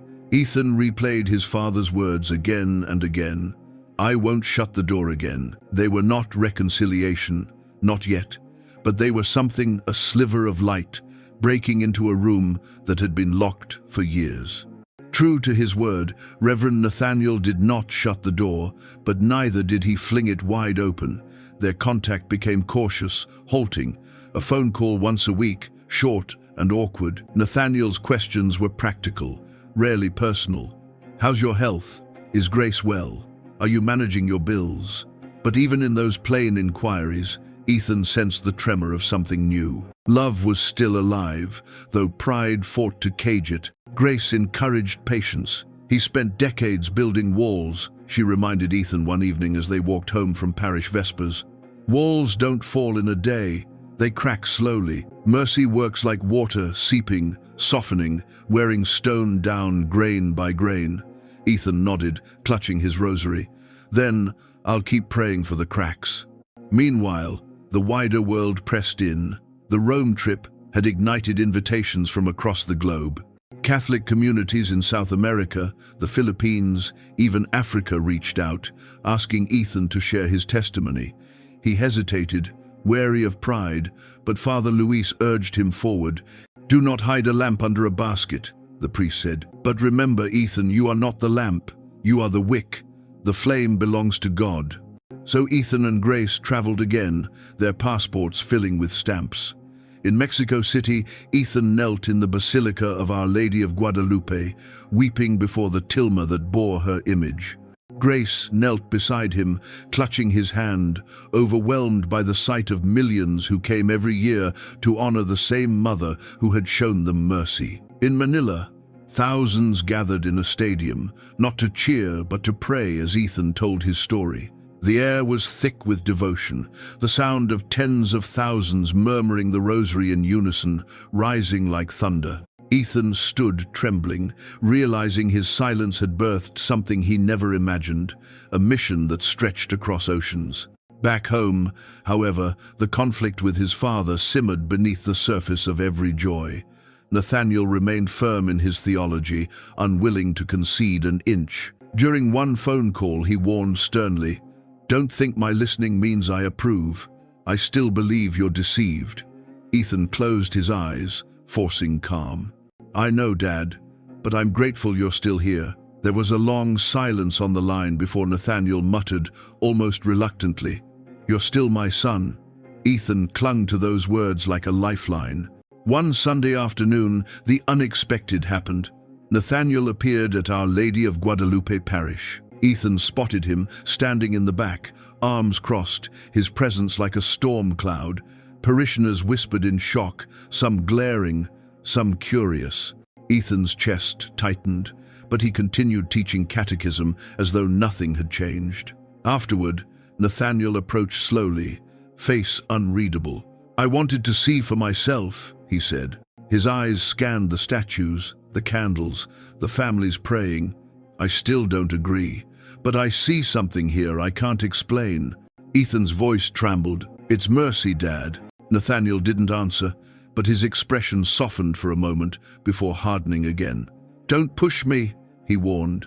Yet he lingered longer than Ethan expected, even accepting an invitation from Grace to join them for dinner that evening. That night, as they sat around the table, the air was thick with unspoken tension. Grace served stew, filling bowls with hands that trembled slightly. Conversation began cautiously, childhood memories, family updates, even laughter at old stories. But when Grace set a small dish of rosary beads on the table, Nathaniel's jaw tightened. "I can't stay for this," he muttered, pushing back his chair. Ethan's heart sank, but before his father could leave, he whispered, "Dad, I'm not asking you to pray with me. Just sit with me while I do." Nathaniel hesitated, torn between outrage and affection. Finally, he sat back down, arms folded. Ethan and Grace prayed the rosary quietly, their voices steady. Nathaniel remained silent, but his eyes glistened as he listened. When it ended, he rose quickly, muttering, "Good night." But as he left, he placed a hand on Ethan's shoulder, brief, rough, but unmistakably tender. Ethan wept after the door closed. "He's changing," he whispered to Grace. "I can feel it." She held him, nodding. "Mercy is patient. It will finish the work." And so Ethan lived in two worlds, one of international mission, where his story touched thousands, and one of personal reconciliation, where progress came in inches, not miles. Both humbled him. Both reminded him that mercy was not his possession, but his lifeline. One night, exhausted from travel, he dreamed again. He saw Angela, radiant, standing beside Mary. This time, Nathaniel stood with them, his face no longer hard but peaceful. Angela smiled, whispering, "Your prayers are healing more than you see." Ethan woke in tears, clutching Grace's hand, whispering, "It's coming. Mercy's not finished with him." Reverend Nathaniel Cole sat alone in his study late into the night, the house silent, except for the ticking of an old clock on the mantel. The room smelled faintly of dust and leather, the scent of decades spent surrounded by Bibles, concordances, and sermon notes stacked in tidy piles. Yet none of them comforted him. He stared at his open Bible, the words blurring under the lamplight. His eyes kept drifting to the folded letter tucked between its pages, the one Ethan had sent months earlier. "Dad, I love you. I pray for you every night. Please, can we talk not as preacher and heretic, but as father and son?" He had read it 100 times. Each reading struck a different chord. Sometimes anger, how dare his son bow to statues, betray the faith of his childhood. Sometimes sorrow, hearing Ethan's voice in memory, clear and powerful, now speaking words Nathaniel could not accept. And sometimes, in his weakest hours, longing to hold his son, to hear him laugh like when he was a boy, before doctrine had divided them. In church, Nathaniel thundered against Catholicism with the same fire he always had. His sermons drew applause, his congregation nodded firmly, but afterward, when the sanctuary emptied, he would sit in the front pew, hands trembling, hearing Ethan's voice in his mind. "She isn't a rival to him, she leads to him." He would shake his head, mutter prayers against deception, and leave. But the words clung like burrs. One afternoon, curiosity gnawed at him so fiercely he found himself driving toward Our Lady of Guadalupe Parish. He told himself he was only going to observe, to expose. He parked at a distance, heart pounding, and slipped inside quietly during catechism. He saw Ethan kneeling with children gathered around him, teaching patiently. There was no showmanship, no spotlight, none of the bravado Nathaniel remembered. Ethan laughed gently at a child's clumsy answer, his eyes tender. It disarmed Nathaniel in a way sermons never had. He fled before anyone could notice him, but the image lingered, his son not thundering from a pulpit, but kneeling in humility. That night, Nathaniel wrestled in prayer. "Lord, have I misjudged him, or is this the devil in disguise?" Silence answered. The silence unnerved him. He had built his ministry on clarity, on certainty. He was the man with answers. But now, in the face of Ethan's transformation, all he felt was dissonance. If Ethan was deceived, why did he seem freer, gentler, humbler than ever? If he was damned, why did mercy flow from him like water? One evening, Nathaniel found himself at Ethan's home, invited for dinner. He almost didn't go. His pride screamed against it, but love won a small victory. He sat stiff at the table, avoiding the rosary dish. Grace sat near the candles. When Ethan asked him to stay as they prayed, Nathaniel nearly stormed out, yet something rooted him to the chair. He listened, arms folded, jaw tight, and in the rhythm of their prayer, something stirred a memory. His late wife, Hannah, Ethan's mother, had once whispered similar prayers in the night, thinking Nathaniel asleep. He had scolded her gently, calling them Catholic superstitions, and she had smiled sadly, whispering, "A mother's prayers are never wasted." That memory pierced him now like an arrow. He left abruptly, but as he walked out, his hand betrayed him. It rose, almost involuntarily, to rest briefly on Ethan's shoulder. It was the smallest gesture, but in it lay years of unspoken love. In the weeks that followed, Nathaniel's inner battle deepened. He preached more fiercely than ever, but afterward he felt hollow. At night, he dreamed dreams of Ethan as a boy, standing on a chair at the dinner table, reciting psalms in a clear voice. Dreams of Hannah, her eyes soft, her lips moving in prayers he had dismissed. Dreams of a woman clothed in stars, looking at him not with wrath but with sorrow. whispering words he could not quite hear. One night, unable to sleep, Nathaniel found himself pacing. He picked up his Bible, but instead of finding comfort, his eyes fell on the folded letter again. He opened it, read the simple line, "I'll always be your son, whether you claim me or not." His throat tightened. For the first time in years, he sank to his knees on the study floor, the old wood creaking under his weight. His voice broke as he prayed, "Lord, I don't understand. If my son is deceived, why do I see your fruit in him? If I'm right, why does he seem more alive than I've ever been?" Tears spilled down his cheeks. Help me love him. Help me see truth." The clock ticked on. The room was heavy with silence, but this time the silence did not feel empty. It felt inhabited, as though someone was waiting. Nathaniel wept until he had no strength left.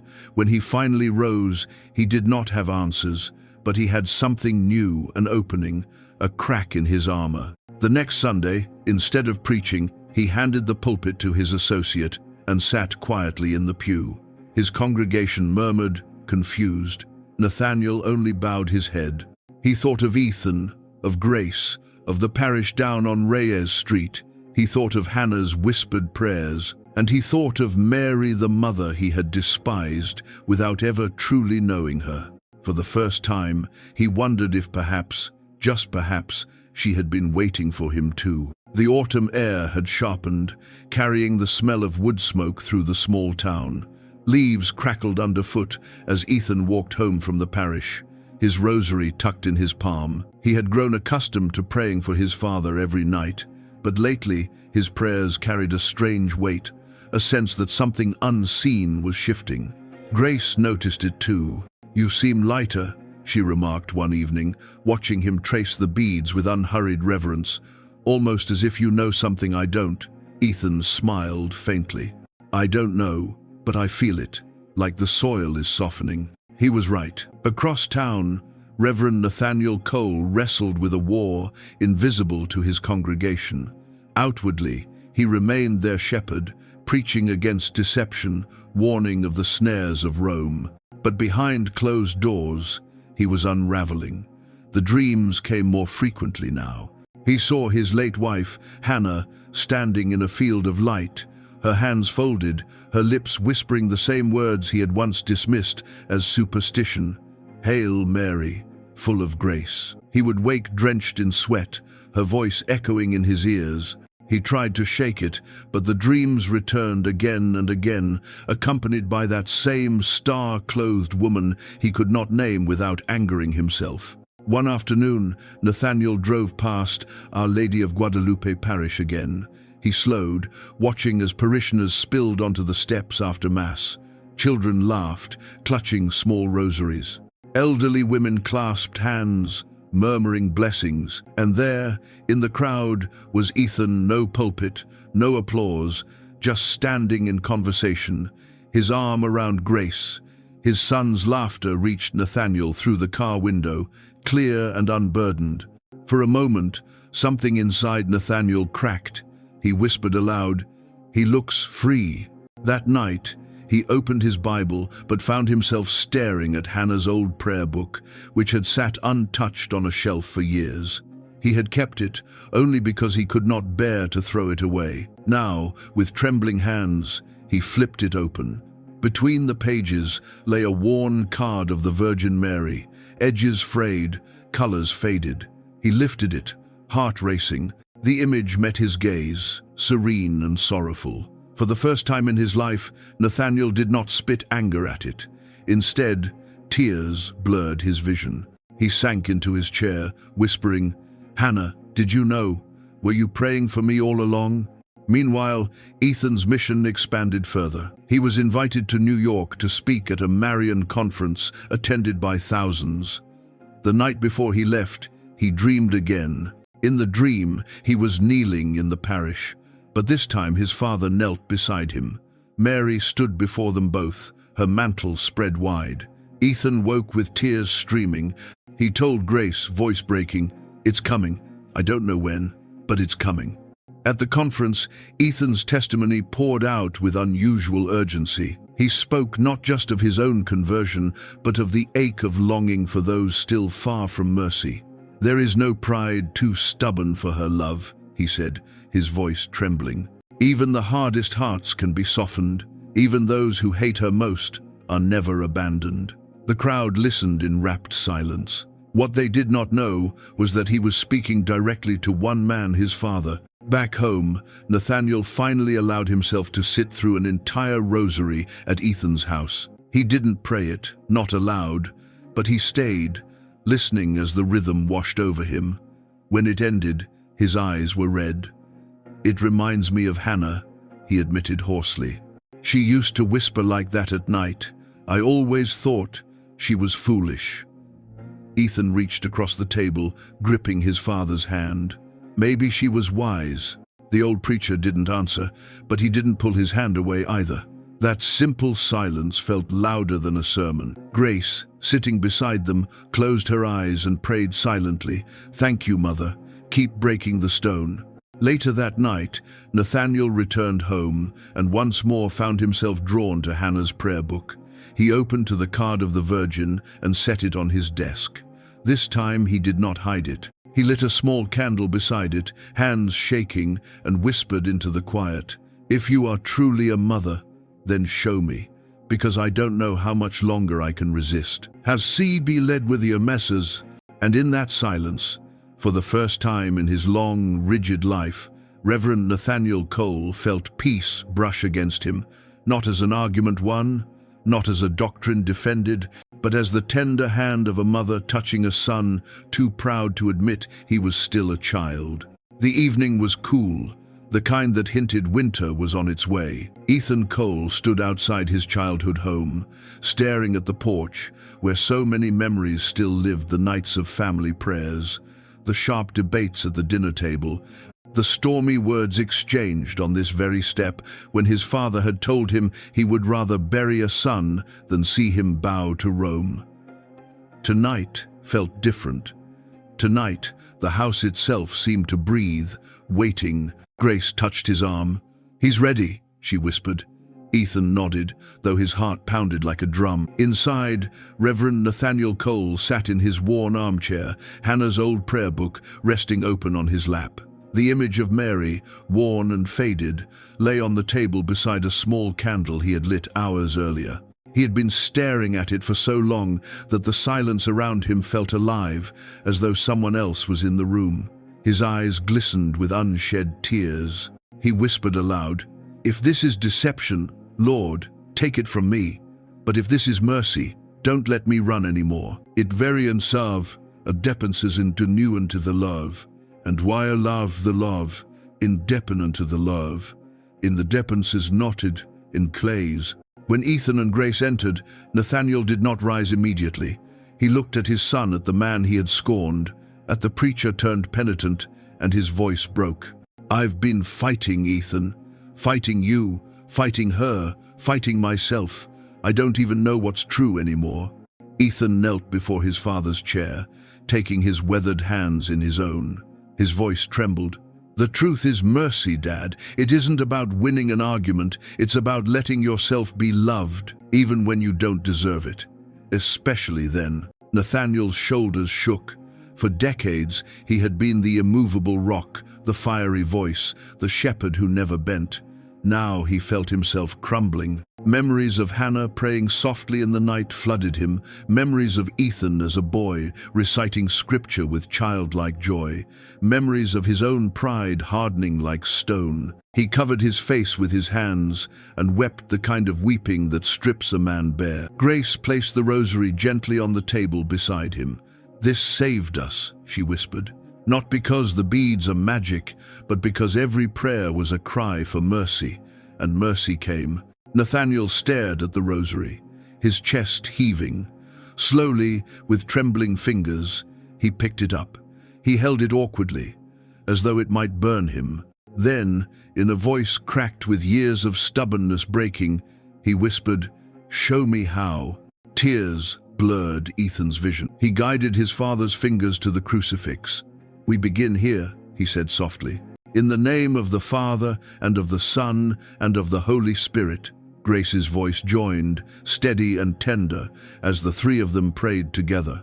Nathaniel's voice faltered often, but each word seemed to loosen chains that had bound him for a lifetime. When they finished, silence filled the room again, but this silence was not empty, nor heavy. It was alive, humming with peace. Nathaniel leaned back, clutching the rosary, tears streaming freely down his face. "All these years," he whispered, "I thought I was protecting truth, but I was protecting my pride. And still, she never abandoned me." Ethan pressed his forehead against his father's hand, sobbing, "Welcome home, Dad." In the weeks that followed, Nathaniel's transformation astonished those around him. He began attending Mass quietly, sitting in the back pew, his frame hunched, eyes red from weeping. Some whispered in disbelief, others shook their heads in judgment. But those who looked closely saw something undeniable. The fire in his eyes had softened into light. His sermons in his old church ceased. Instead, he stood before his congregation one final time and said, "I can no longer preach against mercy. I need it too much." And with that, he stepped down. Ethan and Grace stood beside him months later, when he was received into the Catholic Church. The parish bells rang, voices sang, and Nathaniel wept like a child at the altar rail. Parishioners who once cursed his name now embraced him as a brother. And for Ethan, no triumph, no applause, no conference stage could ever compare to that moment. His father, once his fiercest enemy, kneeling beside him in surrender. Years passed. The Coles story spread quietly, not as a tale of scandal, but as a testimony of mercy. Ethan continued to speak, though always with humility, reminding listeners that pride had destroyed him and mercy had remade him. Grace ministered to families, guiding women with tenderness. Nathaniel, old and frail but luminous with peace, spent his final years in prayer, rosary beads always in hand.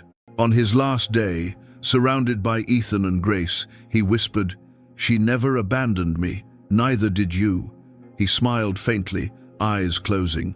"I'm going home. Grade minus fantu, 17 the lever, 7 days." Ethan wept, but his tears were not bitter. They were gratitude distilled, because he knew, beyond all doubt, that mercy had won. And long after Nathaniel's passing, Ethan's voice carried the same message everywhere it went, that no sin, no arrogance, no pride was greater than the love of a mother who never stops waiting, and a son whose mercy never ends.